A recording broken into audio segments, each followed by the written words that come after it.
Welcome to your English grammar class.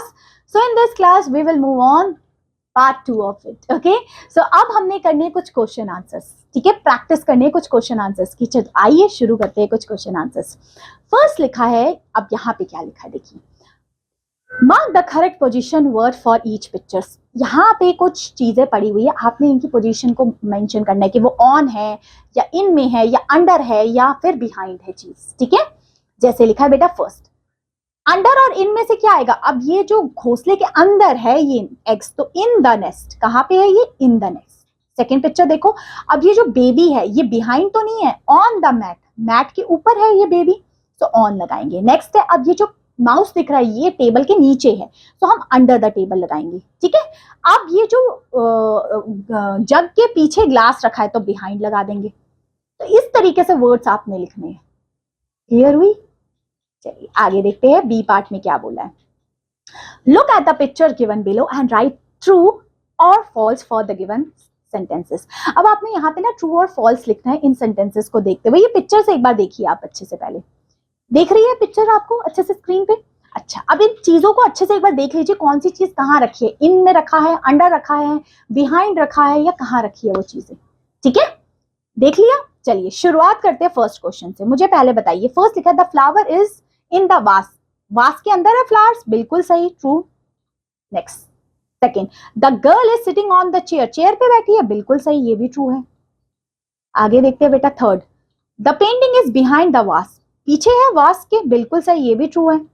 Next लिखा है the book is under the shelf, shelf के नीचे है, शेल्फ कहाँ है, शेल्फ के नीचे तो नहीं है, नीचे है, नीचे तो नहीं है, ठीक है, या अंदर है उसके, शेल्फ के नीचे नहीं है।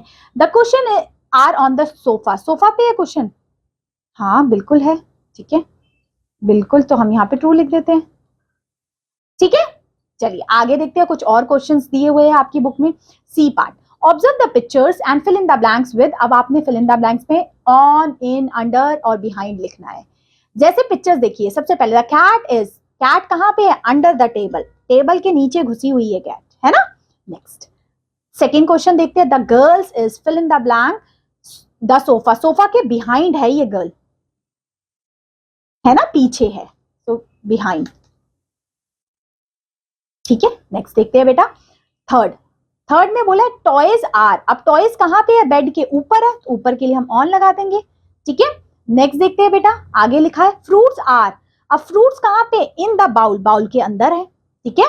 नेक्स्ट देखते हैं बेटा, फिफ्थ, बुक्स आर, बुक्स कहाँ पे है, शेल्फ के, हमने कौन सा लिखा, the books are under the shelf, अच्छा शेल्फ के नीचे है, अंडर, ठीक है, अंडर, ओके। क्लियर हुई चीजें यहाँ तक, कोई दिक्कत समझ में आई? चलिए आगे देखते हैं। अब यहाँ पे एक फन कॉर्नर आपके लिए किया हुआ है, देखिए इसमें क्या लिखा है, recite the poem given below with the action word colour the picture. सबसे पहले इन पिक्चर्स को आपने कलर करना और ये इनको हम पोएम को पढ़ते हैं। क्या लिखा है, the itsy bitsy spider climb up the water spout, crawl fingers up, down came the rain, wiggle fingers down and wash the spider out, brush hands to side, out came the sun, circle arms above her head and dry up all the rain, and itsy bitsy spider crawl fingers up, climb up the chute again. So ये छोटी सी pome थी and this chapter is over. Chapter समझ में आया आपको? क्या है ये चैप्टर, किस बारे में था? Positional words, in, on, the का कैसे यूज होता है। So that's the class all about. So thank you so much my dear learners for watching this video and have a good day. Bye bye.